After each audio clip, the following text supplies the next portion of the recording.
Halo guys, assalamualaikum warahmatullahi wabarakatuh. Terima kasih yang udah stay sama channel Yatisam Official lagi. Semoga kalian selalu sehat, berkah Allah untuk kita semuanya. Gimana kabar kalian sehat? Waras kaisam, masya Allah, kasam doakan yang lagi sakit Allah sehatkan. Teman kasam yang berjuang di rumah majikan tentunya diberikan kekuatan sampai finish. Teman kasam yang bahagia juga tentunya jangan lupa bersyukur. Ya ampun. Hmm. Masya Allah, nikmatnya hidup. Hari Senin kalian lagi pada ngapain? Kayak Tisam libur, cuma kayak Tisam nggak tahu mau kemana. Hujan-hujan begini, enaknya kemana cuy? Enaknya makan apa? Pengen tahu gejrot kayak Sam. Ngidam kayak Sam. Oke, hari ini ada kabar bagus. Alhamdulillahirobbilalamin yang mungkin kalian mengikuti konten-kontennya kayak Tisam ya. Ada kasus mbaknya yang notice majikan. Dia ini pengen mengakhiri kontrak dengan majikan, tapi mbaknya memberanikan diri untuk melakukan one man notice ke majikannya. Walaupun resiko ya cuy, kalau kita notice majikan tuh pasti dalam 1 bulan itu udah kayak di mana gitu kan, udah dimarah-marahin terus sama majikan. Tapi mbaknya ini memang udah nggak kuat banget kayak sama saya, apa namanya, tinggal dengan majikan ini. Berbahasa Mandarin mereka ini aja ya. Dan kasusnya itu waktu dia itu notice, saat dia itu menanyakan tiket pesawat, majikannya malah mempoking mbaknya gara-gara kasus voucher yang hilang. Ingat nggak voucher yang harga 3.000 Hongkong dolar itu? Yang voucher anaknya ditaruh di dompet warna orange, terus katanya dibuang sama mbaknya, dituduh majikannya seperti ini. Karena itu nilainya gede 3.000, jadi majikannya ini nggak mau. Kamu harus ganti rugi, dan mbaknya nggak mau ganti rugi. Orang dianya nggak ngerasa buang dan nggak ngerasa ngambil gitu. Bagus. Dari awal mbaknya ini minta arahan sama Kaisang, Kaisang saya harus bagaimana hadapi. Walaupun kamu harus dipoking, ya kan? Nggak jadi masalah. Nah, mbaknya ini akhirnya menerima tantangan majikan untuk mempoking. Majikannya memang mempoking cuy. Poking majikannya. Sampai pada akhirnya majikan ini dibawalah ke kantor polisi. Kemarin itu dijemput di mana ya? Di Zunguan oh kalau nggak salah ya. Jadi dia ini dibawa ke kantor polisi cuy. Terus kata mbaknya, kayak Tisam saya sudah keluar dari kantor polisi sebagai tahanan luar. Mbaknya pada waktu itu menjaminkan ke polisi itu $100 dan dia nggak punya uang untuk naik apa namanya kereta. Menghubungi agensi pada waktu itu malam hari ya cuy ya. Jadi mau nggak mau kayak Tisam itu share ke WhatsApp, generasi 1, 2, 3 ada nggak sih yang lagi tunggu visa, bisa nggak jemput mbaknya? Gercep, Masya Allah. Kayak Tisam juga nggak tahu ya bagaimana kayak Tisam mengucapkan terima kasih kepada teman-teman ya, pekerja migran yang sudah direpotkan tenaga, waktu, pikiran, membantu teman-teman kita yang mungkin nasibnya kurang beruntung dari kita. Alhamdulillahirobbilalamin gitu. Kayak Tisam itu terbantu dengan adanya generasi 1, 2, 3 yang mau saling memeluk ya cuy ya. Nah ini. Jadi akhirnya kayak Tisam saya lagi ada di kos WB nih di kosan besok terbang tapi nggak apa-apa dijemput saya aja. Oke otomatis karena agensinya nggak bisa dihubungi otomatis Kaisar menyediakan tempat dan di situ alhamdulillahnya kos-kosannya masih kosong. Ya sudah kalau kamu ikhlas ridho jemput mau nggak jemput mbaknya di Zunwan O. Nah pada waktu itu oke Kaisam siap. Jadi di jam 9 malam si mbaknya ini yang lagi mau penerbangan cuti ya besok tunggu visa dan alhamdulillahnya mbaknya itu visanya cepet turun cuy. Alhamdulillahnya cuy, ini makanya kita tuh kalau menolong secara ikhlas, ini ada timbal baliknya lagi. Iya, kemarin itu Kaisam visa saya sudah turun alhamdulillah ya. Nggak sampai 1 bulan mbaknya itu tunggu visa di Indonesia. Akhirnya dijemputlah mbak ini ya, karena bahasa Kantonisnya itu nggak bisa ya mbaknya. Dijemput di Sunwalo dan ditempatkan di apa namanya boarding di kos-kosan. Ya sudah dengan keadaan yang nggak punya uang apa dan alhamdulillah anak-anak yang lagi tunggu visa di situ kalanya kasih jajan, Kaisam juga ucapin terima kasih banyak ya. Terus setelah itu cuy, apa yang terjadi? Kayak Tisam saya harus kemana ini? Sedangkan posisi mbaknya sebagai tahanan luar ya, karena masih masa investigasi polisi ini membuktikan mbaknya benar mencuri nggak. Jadi buat kalian, selama kalian tidak mencuri, jangan takut, hadapi. Saya pada akhirnya ya udah kalau kayak gitu, coba hubungi agenmu. Kalau agenmu tidak merespon, kan deket tuh di kos WB, kamu datang ke KJRI untuk membuat laporan supaya KJRI yang menyambungkan atau menghubungi agenmu. Saat mbaknya menghubungi agen, alhamdulillahnya agennya welcome. Oke, kalau kayak gitu kamu ke agensi. ya kan. Barang-barang masih di rumah majikan ya cuy. Nah saat di agensi, majikannya tuh nyuruh kalau misalkan kamu mau ngambil barang, sini kamu sendirian, nggak mau.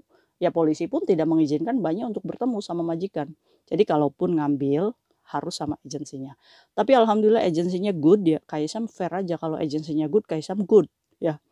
Alhamdulillah si agensinya ini membantu Mbaknya untuk menyediakan boarding house. Jadi beban Kayatisam selesai dari situ ya cuy ya.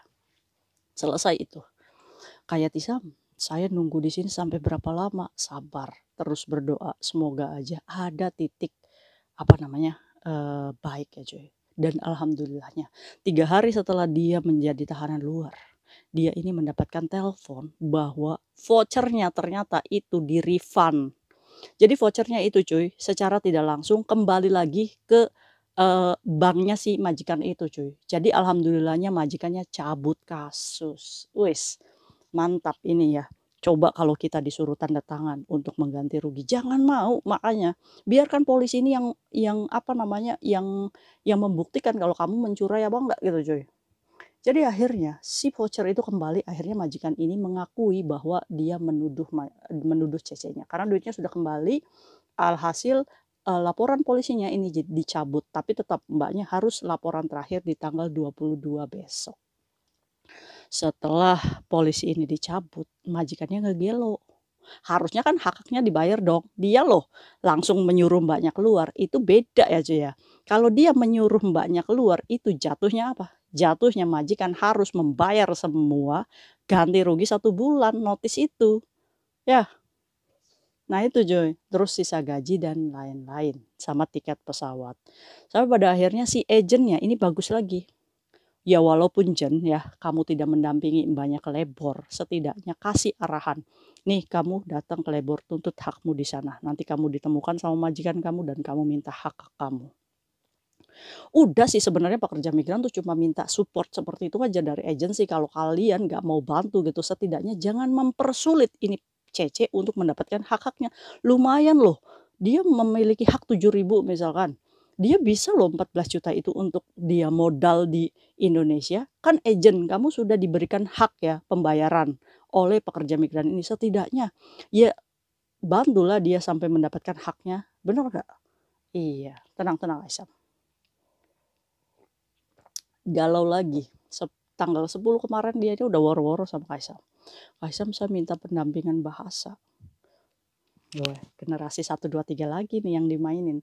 Generasi 1, 2, 3 tanggal 16 besok ada nggak yang free? Mbaknya butuh pendampingan bahasa. Pasti di kalian itu yang ngomong kayak gini. Enak banget sih jadi yatisam tinggal nyuruh-nyuruh aja. Enggak cuy. Kita membuka semua amal ibadah silahkan. Ini kita bersaing ya. Jadi Kaisam itu tidak harus menjadi seorang pahlawan yang semua di cover sama Yatisam. Nggak bisa cuy, karena Kaisam juga kerja. Tapi Kaisam membagi amal. Ya setidaknya kalau tenaga, ya insya Allah ikhlas ridho. Tapi kalau transport, Kaisam insya Allah support. Ya, masa iya jalan kaki? Ya kan enggak. Ya tenang aja pokoknya. Minum, biaya MTR Kaisam yang nanggung insya Allah ya. Jadi akhirnya cuy, si Mbaknya ini mendapatkan pendampingan. Alhamdulillah. Ya Tisam saya siap. Wis maju kamu. Temenin Mbaknya ke Lebor. Dan alhamdulillah pada hari ini mereka sidang di Lebor Kaitak cuy. Saat dia ini datang ya, dia ini datang lebih pagi ya cuy ya. Majikan itu jam 10 itu panggilan Lebornya dan majikannya datang. Alhamdulillahnya majikannya datang. Terus kayak Tisam kalau misalkan majikan yang nggak datang gimana? Diatur jadwal ulang. Nah ini yang harus sabarnya kita menghadapi majikan ya cuy ya kalau misalkan lalai.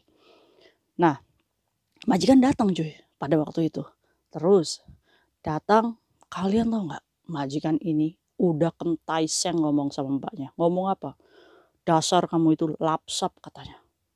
Tapi teman kayak Tisam yang ngedampingin sabar Mbak, sabar. Karena Mbak apa majikannya ini, saya ini sebenarnya udah nggak mau ketemu sama dia katanya. Dasar lapsap katanya.